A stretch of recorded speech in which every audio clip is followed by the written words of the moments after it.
Néhémie, chapitre 12. Voici les sacrificateurs et les Lévites qui revinrent avec Zorobabel, fils de Shealtiel, et avec Josué. Seraja, Jérémie, Esdras, Amaria, Malouk, Hatouch, Shekania, Réhoum, Merémoth, Iddo, Ginetoï, Abija, Mijamin, Maadia, Bilga, Shemaéja, Jojarib, Jedaéja, Salou, Amok, Ilkija, Jedaéja.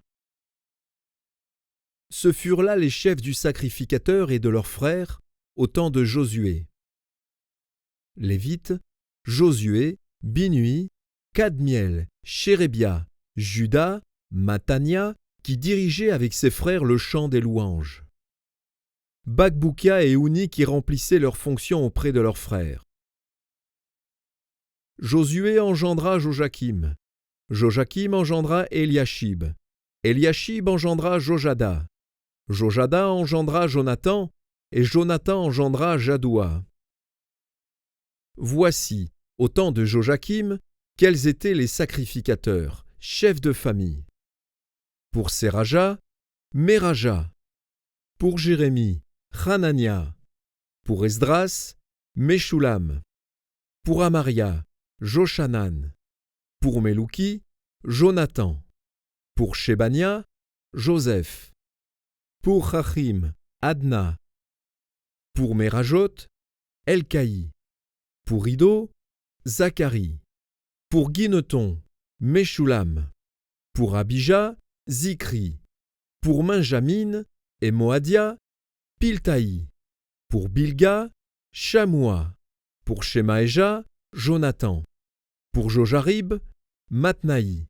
Pour Jedaéja, Uzi. Pour Salaï, Kalaï. Pour Amok, Héber. Pour Hilkija, Chashabia.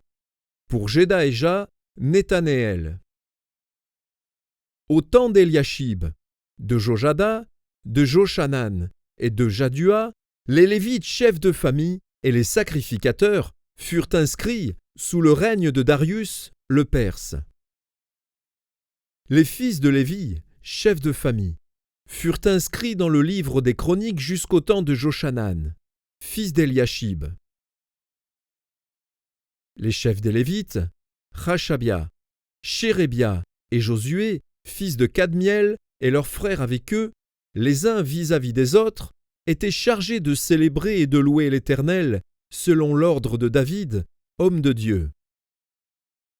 Matania, Bakbukia, Abdias, Meshulam, Talmon et Akoub, portiers, faisaient la garde au seuil des portes. Ils vivaient au temps de Jojakim, fils de Josué, fils de Jotsadak, et au temps de Néhémie, le gouverneur, et d'Esdras, le sacrificateur et le scribe. Lors de la dédicace des murailles de Jérusalem, on appela les Lévites de tous les lieux qu'ils habitaient et on les fit venir à Jérusalem, afin de célébrer la dédicace et la fête par des louanges et par des chants, au son des cymbales, des luths et des harpes. Les fils des chantres se rassemblèrent des environs de Jérusalem, des villages des Nétophatiens, de Beth-Gilgal et du territoire de Géba et d'Azmavet. Car les chantres s'étaient bâtis des villages aux alentours de Jérusalem. Les sacrificateurs et les Lévites se purifièrent, et ils purifièrent le peuple, les portes et la muraille. Je fis monter sur la muraille les chefs de Juda, et je formai 2 grands chœurs. Le premier se mit en marche du côté droit sur la muraille, vers la porte du fumier. Derrière ce chœur marchaient Osée et la moitié des chefs de Juda, Azaria, Esdras, Meshulam, Juda, Benjamin, Shemaéja et Jérémie, des fils de sacrificateurs avec des trompettes, Zacharie, fils de Jonathan, fils de Shemaéja, fils de Matania, fils de Miché, fils de Zakour, fils d'Azaph, et ses frères, Shemaéja, Azaréel, Milalaï, Gilalaï, Maaï, Nethanaël, Juda et Hanani, avec les instruments de musique de David, homme de Dieu. Esdras, le scribe, était à leur tête. À la porte de la source, ils montèrent vis-à-vis d'eux les degrés de la cité de David par la montée de la muraille, au-dessus de la maison de David, jusqu'à la porte des eaux, vers l'Orient. Le second chœur se mit en marche à l'opposite. J'étais derrière lui avec l'autre moitié du peuple sur la muraille. Passant au-dessus de la tour des fours, on alla jusqu'à la muraille large.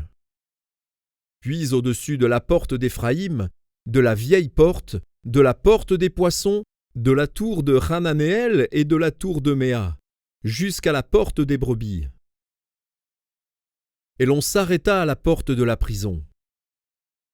Les deux chœurs s'arrêtèrent dans la maison de Dieu. Et nous fîmes de même, moi et les magistrats qui étaient avec moi, et les sacrificateurs Eliakim, Maaséja, Minjamin, Miché, Eljoénaï, Zacharie, Hanania, avec des trompettes, et Maaséja, et Shemaéja, Éléazar, Ouzi, Joshanan, Malkija, Élam et Ézer. Les chantres se firent entendre, dirigés par Jizrasja. On offrit ce jour-là de nombreux sacrifices, et on se livra aux réjouissances, car Dieu avait donné au peuple un grand sujet de joie. Les femmes et les enfants se réjouirent aussi, et les cris de joie de Jérusalem furent entendus au loin. En ce jour, on établit des hommes ayant la surveillance des chambres qui servaient de magasins pour les offrandes, les prémices et les dîmes, et on les chargea d'y recueillir du territoire des villes les portions assignées par la loi aux sacrificateurs et aux Lévites.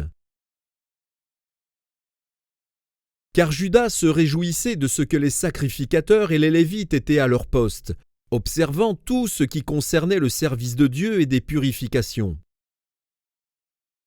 Les chantres et les portiers remplissaient aussi leurs fonctions, selon l'ordre de David et de Salomon, son fils. Car autrefois, du temps de David et d'Asaph, il y avait des chefs de chantres et des chants de louanges et d'actions de grâce en l'honneur de Dieu. Tout Israël, au temps de Zorobabel et de Néhémie, donna les portions des chantres et des portiers, jour par jour. On donna aux Lévites les choses consacrées, et les Lévites donnèrent aux fils d'Aaron les choses consacrées.